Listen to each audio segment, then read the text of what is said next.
Converted from simple farm tools, these spears bear the marks of battle, gripped by men ready to die for their land. The situation at Stirling Bridge was dire for the Scots. Fact 1, they faced 4-to-1 odds. The trap was the bridge itself. Despite their overwhelming numbers and massive warhorses, the English... We're trapped! Help! Sink, you invaders! Hold the line!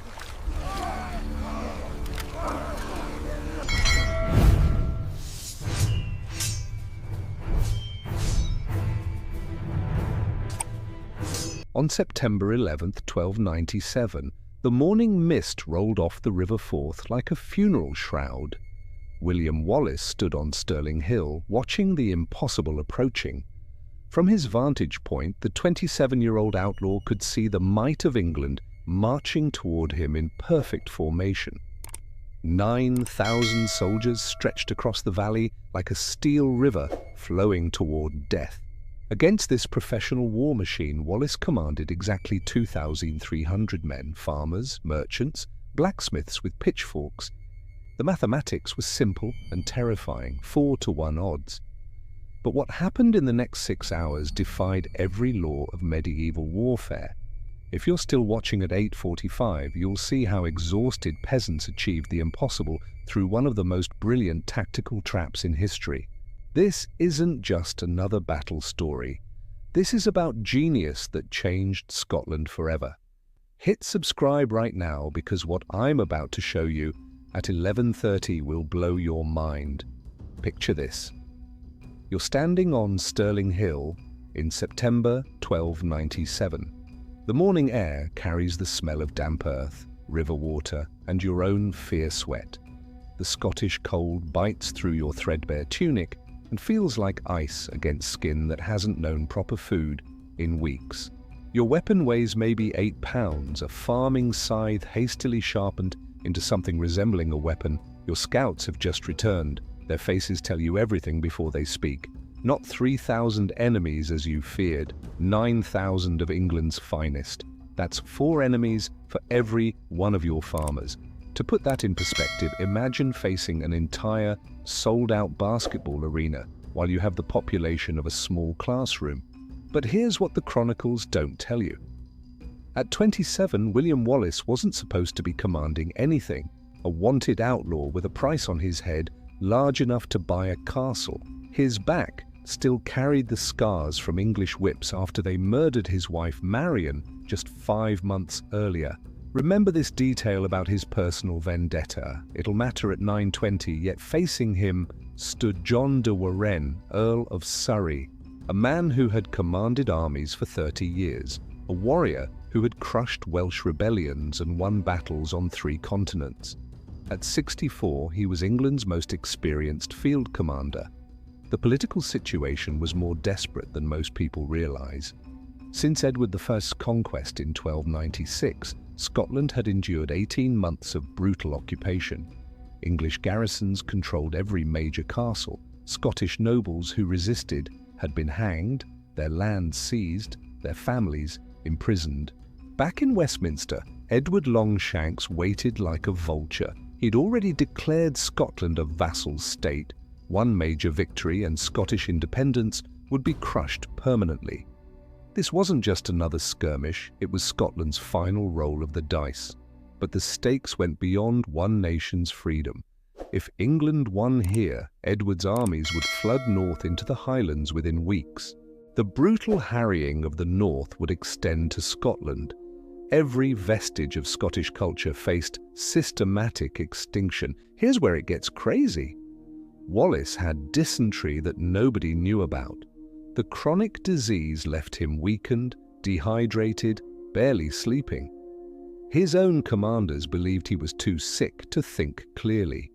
Keep this in mind because at 10:45 you'll understand why this illness actually sharpened his tactical genius to razor edge.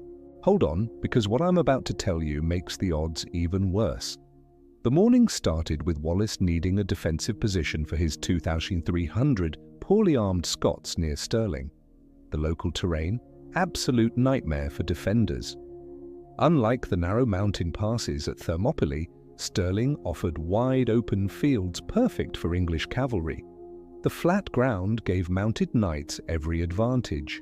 The River Forth created a natural barrier, but the wooden bridge crossing it was 30 feet wide enough for cavalry to cross 4 abreast. Even Sun Tzu had warned that bridges this wide couldn't serve as effective choke points. But it gets worse. The English force that assembled was beyond comprehension. Imagine seeing every person in 3 fully packed football stadiums, armed and armored, all focused on killing you. 9,000 warriors moved like a clockwork machine built for one purpose: annihilation. John de Warenne commanded 3,000 heavy cavalry, armored knights on warhorses, each one a tank that had trained since childhood for war. These weren't soldiers, they were medieval killing machines worth more than entire villages. 5,500 infantry, professional soldiers with steel weapons, chainmail and shields, veterans who'd crushed rebellions across Britain and France. 500 Welsh longbowmen, the deadliest archers in Europe, capable of piercing armor at 200 yards. The heavy cavalry alone outnumbered Wallace's entire force by 700 men. If you're still watching, you're about to see why this was a death trap. Here's what Scottish chronicles don't tell you about this trap. De Warenne had spent 3 months studying Wallace's tactics. He knew Wallace favoured ambushes from the Battle of Lanark. He'd learned the Scots would retreat if faced with overwhelming cavalry from Irvine. The trap was supposed to be brilliant. The English plan had 3 specific elements. First, send cavalry across the bridge to establish a beachhead on the north bank. Second, follow with infantry to create an unbreakable formation while Scots were still organising. Third, use the open fields beyond the bridge as a killing ground where cavalry superiority would be absolute. This is important because at 11:30 you'll see how Wallace turned this trap into England's greatest nightmare. At dawn, first English banners appeared on the horizon. Sir Richard Lundy, a Scottish knight fighting for England, saw the Scottish positions. His face went white. "They're holding the high ground," he reported, voice tight with tension. "Maybe 2,000 spearmen." Standard military doctrine demanded immediate, overwhelming force. Every military manual from Roman times to medieval present said the same thing. When you outnumber peasant militia 4-1 with professional cavalry, victory is certain. Then Wallace did something that made everyone think he'd lost his mind. Wait till you hear this. Inside Wallace's head, brutal calculus unfolded. Retreat meant abandoning Stirling Castle, the strategic key to Scotland. His enemies in the occupied south would hunt down every rebel family. His fallen wife, Marion's death, would mean nothing. But beyond cold calculation, burning rage drove him. He'd watched English soldiers murder Scottish farmers for sport. He'd seen children hanged beside their parents for speaking Gaelic. At 10:45, you'll see whether this was genius or madness. Comment below, genius or madness. Inside the cramped commander's tent, the War Council had devolved into barely controlled panic. Picture the scene. 15 Scottish nobles and commanders crowded around a rough wooden table. The September morning cold made their breath visible. Wallace stood at the head, face pale from dysentery, hands trembling slightly as he gripped the table edge. Every man in that chamber knew what scouts reported. 9,000 English soldiers were forming ranks 2 miles south. They'd be at the bridge by mid-morning. That gave them exactly 2 hours to decide, fight or flee. Sir John Stewart of Bonkill, the highest-ranking noble, spoke first. "We cannae win this, William. 4-1 odds against armoured cavalry. We should withdraw north, preserve our forces, fight another day when conditions favour us." His logic was sound. They had no armour, no cavalry, no trained soldiers. Most men had never held a weapon before this summer. Others nodded. Sir Andrew Murray, Wallace's co-commander, remained silent. The silence was that terrifying. Old Sir John Graham suggested negotiation. Perhaps de Warenne would accept our surrender with terms, "We've made our point. Edward might show mercy." Brief murmurs of desperate agreement rippled through the tent. Then Wallace stood up. And that's not even the shocking part. Despite the dysentery racking his body, he slammed both fists on the table. Wood cracked. Someone gasped. Sir John Stewart stepped forward as if to steady him. Wallace's voice, when it came, was hoarse but clear. "Mercy. I've seen English mercy. Marion felt their mercy when they slit her throat for the crime of being my wife. Every widow, every orphan in Scotland has felt their mercy." The room exploded. "It's suicide!" Graham shouted. "They'll slaughter us like cattle." Another voice. Had the fever destroyed his judgment? Was this revenge poisoning his tactical mind? Here's where it gets crazy. But Wallace wasn't finished. He pulled out a crude map of the bridge and river. Everyone froze. "Look at this bridge," he said, voice dropping to cold calculation. 30 feet wide, 4 cavalry abreast maximum. To get 3,000 cavalry across takes 90 minutes minimum. His finger traced the river north and south of the bridge. The fourth loops here, creates a peninsula on the north bank, maybe 500 yards across. The plan was insane. Instead of defending from the hill, he proposed letting them cross halfway, letting cavalry establish a beachhead, then attacking the bridge itself. The breakdown of his plan: let cavalry cross until exactly half were on the north bank through marshy ground that would slow their charges, attack the bridge structure itself, collapse it or block it using terrain that trapped heavy cavalry in mud, trap 3,000 plus soldiers with the river at their backs. To put this in perspective, it was like letting a python wrap around you, then trying to bite its head off. Remember when I mentioned his dysentery earlier? Here's why it mattered. The illness had kept Wallace awake for 3 nights. During those sleepless hours, he'd studied the bridge from every angle. The fever-induced hyper-awareness let him see what healthy men missed. The bridge wasn't just a crossing point. It was a bottleneck that could become a grave.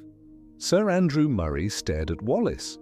And if they don't commit enough cavalry, if de Warenne sees the trap, then we die on our feet instead of on our knees.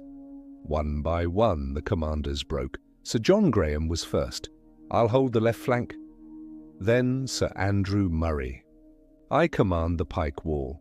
Within 10 minutes, the impossible decision was made. Only 15% of viewers make it to this part. If you're still here, hit that like button, because what happens next is insane. What happened next broke every rule of warfare. Instead of waiting on defensive high ground, Wallace ordered his entire force to move closer to the bridge.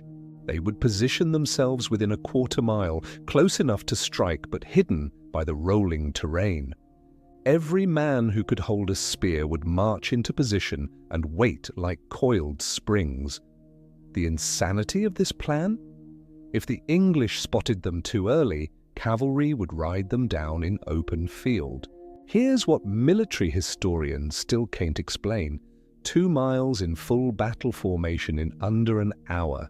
Men carrying 15-pound spears, already exhausted from weeks of guerrilla raids. The September mud turned the path into a sucking morass that grabbed at every step. The suffering was brutal. Legs cramped from crouching in marsh grass. Spears felt like lead weights after 30 minutes. Cold rain started falling, turning ground to soup. Every 100 yards claimed men who collapsed and couldn't rise. 12 men collapsed from exhaustion before they reached position. Donald MacLeod fell face first into mud and couldn't rise. His clan brothers had to drag him back unconscious. The Pike Company lost 8 to cramping legs before they even saw the enemy. Yet Wallace allowed no halt longer than 5 minutes. "Every minute gives Surrey time to think," he kept repeating. His own dysentery forced him to dismount twice. staggering into bushes. But he walked among the men, refusing to ride while they marched. Every minute lost meant Surrey might scout their positions. The English might send cavalry patrols. If they discovered the trap before springing it, then 9,000 soldiers would form proper battle lines and crush them conventionally. But here's where something unexpected happened. Something that shouldn't have been possible. Around the halfway mark, a young spearman named Robert Boyd started humming. His voice carried across the ranks, rough, defiant, Scottish. "Scots, where we Wallace bled." At first, nothing. Then his brother joined. Then a dozen. Soon, 2,000 voices picked up the ancient battle hymn. The song did something to them. These men, farmers, barely able to march in formation, most having never seen battle, found something deeper than strength. They weren't just peasants anymore. They were Scotland's last hope walking into legend. It was like watching a losing team suddenly remember why they started playing. When young Jamie Fraser stumbled over roots, Wallace himself lifted him. "What's your name, lad?" Jamie, my lord, from Perth." "Well, Jamie from Perth, today you'll make your grandchildren proud." When the pike block faltered at a stream crossing, Wallace waded in first. "Follow your feet, lads. The English are waiting for us to teach them fear." If you made it this far, comment, "Never surrender." By 10:30 a.m. they'd reached positions that military experts said couldn't be held with 3 times their numbers. De Warenne had calculated, based on normal movement, that any Scottish force would need 3 hours to move from Stirling Hill to attack positions. They'd done it in 55 minutes, yet here they were, hidden in the marsh grass and tree lines. 9:45 a.m., 15 minutes until the English would start crossing. The men were destroyed, soaked, shaking from cold and fear, muscles screaming, but they were exactly where they needed to be. Remember at 0:25 when I promised to show you something impossible? We're almost there. Meanwhile, John de Warenne was making the mistake that would cost thousands of English lives.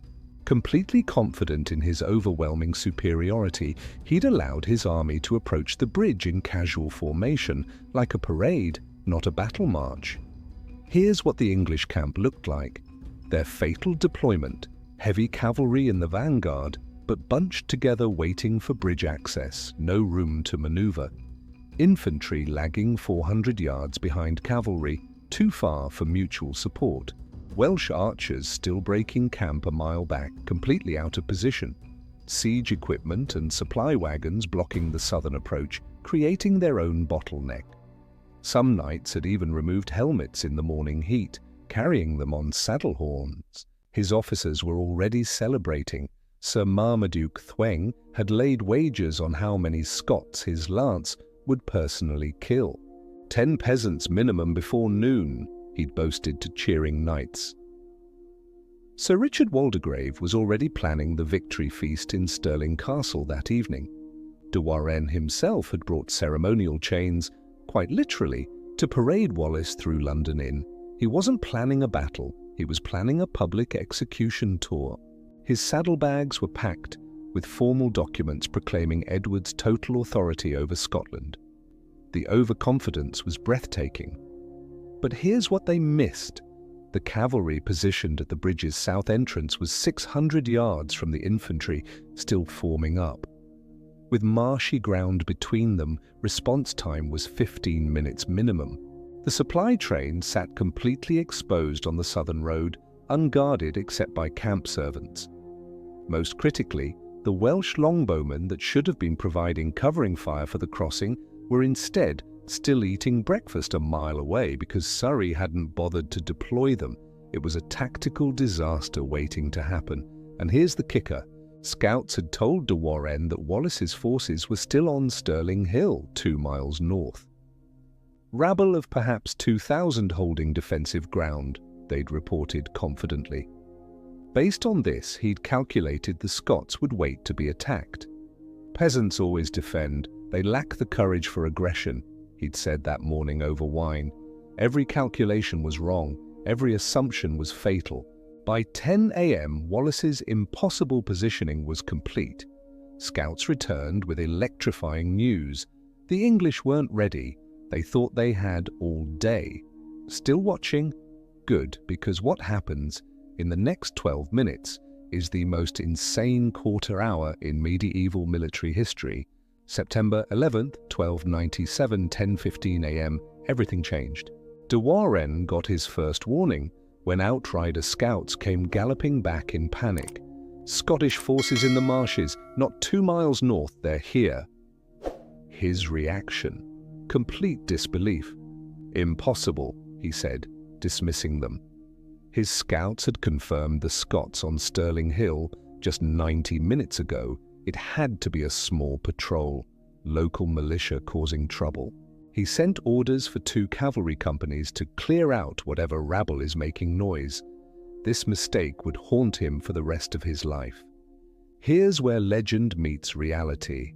By 10:25 a.m., the terrible truth was undeniable. Scottish banners appeared across the entire northern marsh line. Not minor harassment, the whole army. English officers started screaming orders. The cavalry vanguard began frantically trying to form proper battle lines, but 600 yards of marshy ground is an eternity when your enemy is already formed and you are strung out approaching a bridge. Knights grabbed lances in panic. The lead cavalry companies tried to establish a defensive perimeter but could not because half their force was still queued at the bridge. Another company was actually on the bridge itself, trapped between formation points. It was chaos. Now here's where Wallace did something no one expected, like I promised. At 0:25, this is the moment that defied every rule of warfare. Military logic demanded he either attack immediately or wait for all English to cross. Every manual, every precedent said never let the enemy establish a beachhead, never attack piecemeal, never engage professional cavalry in open ground with infantry. Wallace was about to violate every single one. Instead of charging, he held position. His 2,300 Scots remained absolutely still, spears grounded, invisible in the marsh grass. Meanwhile, English cavalry kept crossing. Officers stared at him. "William, they're crossing. We must strike now." To everyone who heard it, this patience sounded like paralysis. Why wasn't he attacking? Each minute meant more English cavalry on the north bank. Within 30 minutes, the full 3,000 cavalry would be across, and his chance would evaporate. But Wallace had seen something Surrey had missed. The northern riverbank wasn't solid ground. What looked like firm meadow was actually marsh on clay. Heavy cavalry could cross it, but slowly. The weight of armored horses turned solid-looking grass into boot-sucking mud. The loop of the River Forth created a natural peninsula, but one with swampy ground that would slow cavalry charges to a crawl. While Surrey thought his cavalry was establishing an attack platform, they were actually filling a trap. At exactly 11 a.m., Wallace raised his spear. What happened in the next 3 minutes changed history. If you haven't hit subscribe yet, do it now, because this next part is insane. 11 a.m., Wallace dropped his spear signal. 2,300 Scots began their charge against half of England's cavalry, approximately 1,500 knights now trapped on the North Peninsula. The Scottish battle line smashed into the confused English cavalry at full sprint. The sound was like a thunderstorm breaking directly overhead. The roar of 2,300 voices screaming, "Alba! Alba!" mixed with the crash of spears into horseflesh and armor. In those first 30 seconds, 200 English cavalry simply ceased to exist. Horses went down screaming, throwing armored riders into mud where they couldn't rise, swarming with Scots who stabbed through armor joints with knives and spears. But that wasn't the shock. Here's what nobody expected. Instead of engaging the trapped cavalry in extended combat, half the Scottish force did the unthinkable. They bypassed the enemy entirely and charged the bridge itself. The assault covered 200 yards in under 20 seconds, average Olympic sprinters running on track. 200 Highland spearmen moving like an avalanche of rage. Their battle cry, "Freedom!" drowned out English commanders' desperate orders. English soldiers later described it as demons emerging from hell itself, covered in mud and blood, eyes mad with impossible courage. The sensory reality was overwhelming, the crack of spears breaking against shields and armor, visual chaos of horses rearing, men falling, mud flying, the psychological shock of peasants attacking knights. At 11:02 a.m. something impossible happened. The English centre, 800 heavy cavalry stuck in marsh mud, began to break, not retreat, break, like ice shattering under pressure. English knights couldn't believe their eyes. They were armoured professionals. They'd faced French cavalry, Welsh spearmen, Scottish border raids without flinching. How could unarmoured farmers be pushing back knights worth their weight in gold? The physics didn't work, the mathematics were impossible, yet it was happening. Hold on, because it gets even crazier. At 11:08 a.m., the vanguard of English cavalry, the elite household knights who'd won tournaments and crushed rebellions, tried to wheel and countercharge. They made it 15 yards before their warhorses sank chest deep in marsh mud. Armoured knights weighing 400 pounds total with equipment turned marsh grass into quicksand. Horses thrashed, throwing riders. Men in 60-pound armour hit the mud and simply could not stand up. Sir Marmaduke Thweng, who'd boasted about killing 10 Scots, tried desperately to rally his company. He screamed, "Stand! For England, stand!" Nobody could. The ground itself had become the enemy. The sight of elite cavalry floundering helplessly, being pulled from horses and butchered in the mud, shattered whatever remained of English cohesion on the north bank. Then the bridge assault succeeded. Scottish axes and spears hit the bridge structure itself. Men died cutting support beams, drowning as they tried to damage the crossing. But within 4 minutes, the wooden bridge was compromised. More critically, Scottish bodies now physically blocked the narrow crossing. The southern cavalry companies couldn't reinforce. The northern companies couldn't retreat.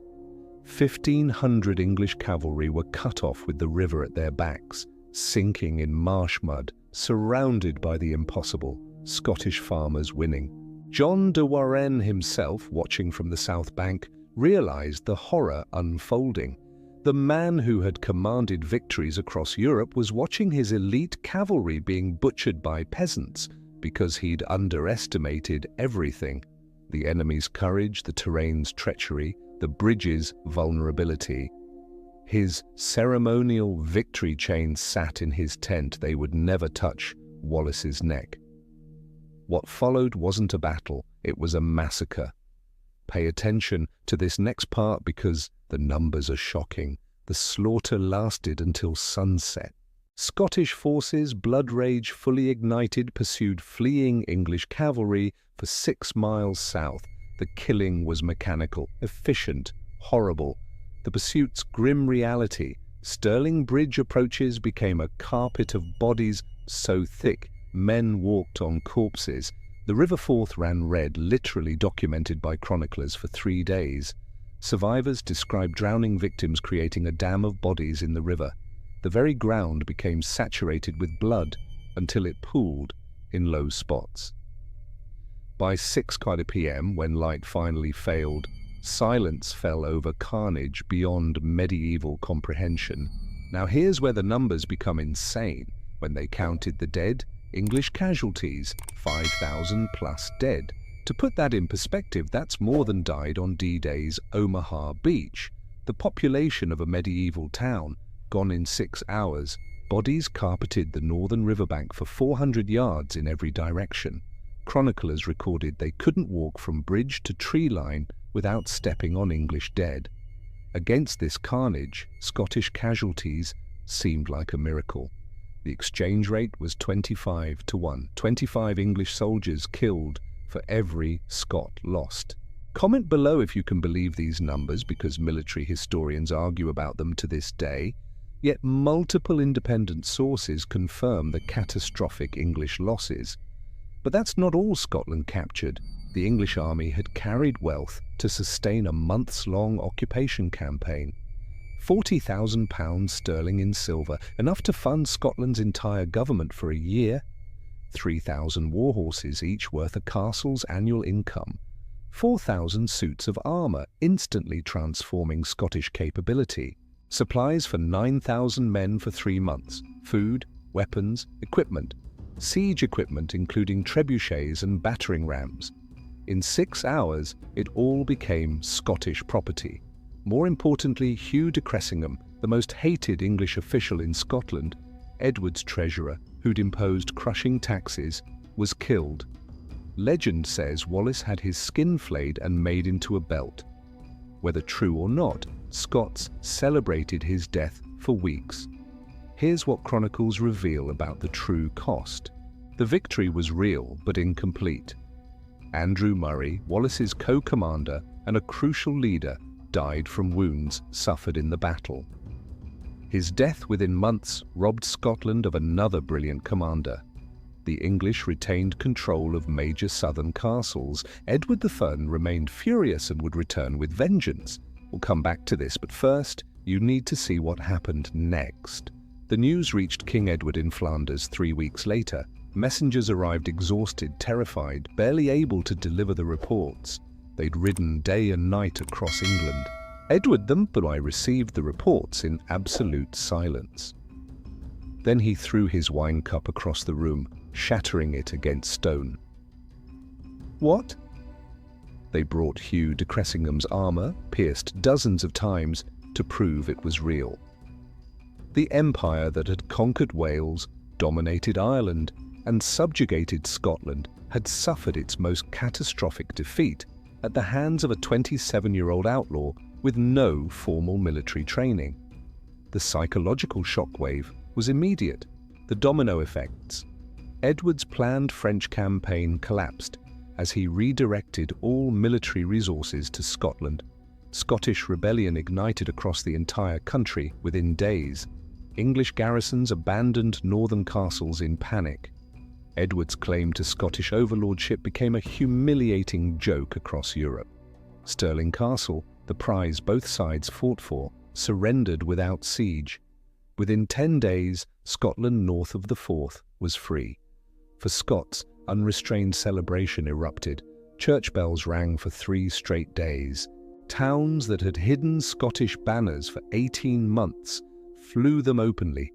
Families separated by occupation reunited. Most importantly, Scottish national identity, which Edward had tried to erase, became unbreakable.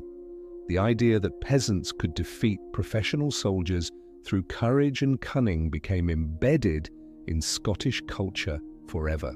The strategic consequences unfolded like dominoes. Over the next 6 months, Dundee Castle fell in October 1297. English garrison fled before Wallace arrived. Edinburgh saw its English officials murdered by angry mobs. Trial, just rope. Aberdeen, the economic heart of the northeast, expelled its English occupiers after citizens rose up. Fortresses that had anchored English power for 18 months fell like houses of cards. But here's what's really mind-blowing. Military historians studying this battle centuries later discovered something incredible. Stirling Bridge became the template for asymmetric warfare, the weak defeating the strong through terrain, timing, and psychology. Check this out. George Washington at the Battle of Trenton used the same principle. Trap professional soldiers where their advantages become liabilities. Napoleon at Lodi employed the bridge as bottleneck concept against Austrian forces. Even von Nguyen Giap at Dien Bien Phu followed Wallace's principle: lure superior forces into terrain that neutralizes their strengths. The principles Wallace perfected on September 11, 1297 are still taught at West Point Sandhurst and military academies worldwide. This 6-hour battle influenced warfare across 7 centuries. The cultural memory embedded itself in Scottish identity in surprising ways. The concept of punching above your weight became core to Scottish self-image. Freedom became Scotland's defining word, still used in political discourse today. Even the movie Braveheart, despite historical inaccuracies, references the psychological power of this victory. Wallace himself became something beyond human. A legend, the guerrilla commander who achieved the impossible was named Guardian of Scotland within weeks. The outlaw became the face of Scottish independence. When he was eventually captured and executed by the English in 1305 at age 35, his death created a martyr whose memory outlived empires. The brutal execution, hanged, drawn, and quartered, only cemented his legendary status. 8 years after his death, Robert the Bruce completed Wallace's work at Bannockburn, securing Scottish independence permanently. The English commander, John de Warenne, survived the battle, but never lived down the shame. Of the thousands who crossed that bridge expecting easy victory, barely 4,000 made it back to England. His reputation was utterly destroyed. Edward the Bye stripped him of command. Contemporary chronicles called him the Earl who lost Scotland. He died in 1304, remembered not for 30 years of victories, but for 6 hours of catastrophic failure.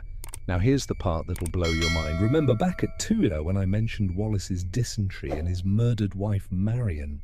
The combination of those two elements, grief-fueled rage and fever-sharpened tactical awareness, created the perfect psychological storm. A healthy, emotionally stable commander might have chosen the reasonable option of retreat or conventional defense. Wallace's pain and illness drove him to the insane risk that won everything. The irony is that Stirling Bridge proved that courage and cunning could defeat overwhelming force, but it also revealed the fragility of such victories.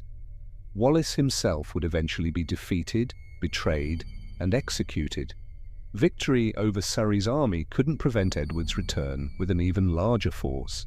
Within 9 months, England invaded again with 40,000 soldiers, and Wallace was forced into guerrilla warfare. The greatest tactical victory in Scottish history had achieved everything except permanent security. The struggle would continue for another 17 years until Bannockburn. So what does this all mean? On September 11, 1297, 2,300 Scottish farmers faced mathematical impossibility, defeating 9,000 professional English soldiers, including 3,000 armoured cavalry. Every calculation said they'd die, every precedent said they'd lose, every expert said retreat was the only option. When the September evening settled over the blood-soaked banks of the River Forth, those same farmers had proven that victory doesn't belong to the strongest or best equipped, not through superior weapons or numbers, but through terrain exploitation, perfect timing, absolute courage, and a commander willing to risk everything on one brilliant, insane trap. Modern militaries study this battle because it teaches the eternal lesson of asymmetric warfare. Advantages can become liabilities, strengths can become weaknesses, and the supposedly inevitable can be shattered by those who refuse to accept it. When the impossible becomes inevitable, when the weak conquer the strong, when courage transforms ordinary people into legends, we discover that victory belongs not to those who should win on paper, but to those who understand the battlefield better than their enemies. William Wallace, at 27, sick with dysentery, consumed by grief, outnumbered 4-1, achieved what nobody thought possible. The question is, what impossible thing are you facing right now? If this story inspired you, hit that subscribe button and ring the bell. Comment below. What's your impossible 4-1 odds that you're going to conquer? Check out my video on the Battle of Thermopylae, where I break down another impossible defensive victory. Or watch my breakdown of Agincourt, where English longbowmen destroyed French cavalry in similar fashion. Thanks for making it all the way to the end. You're in the top 8% of viewers who actually finish videos this long. See you in the next one, where we explore how Genghis Khan conquered more territory than Rome with fewer soldiers. Until then, remember, the impossible is just the difficult waiting for someone brave enough to try.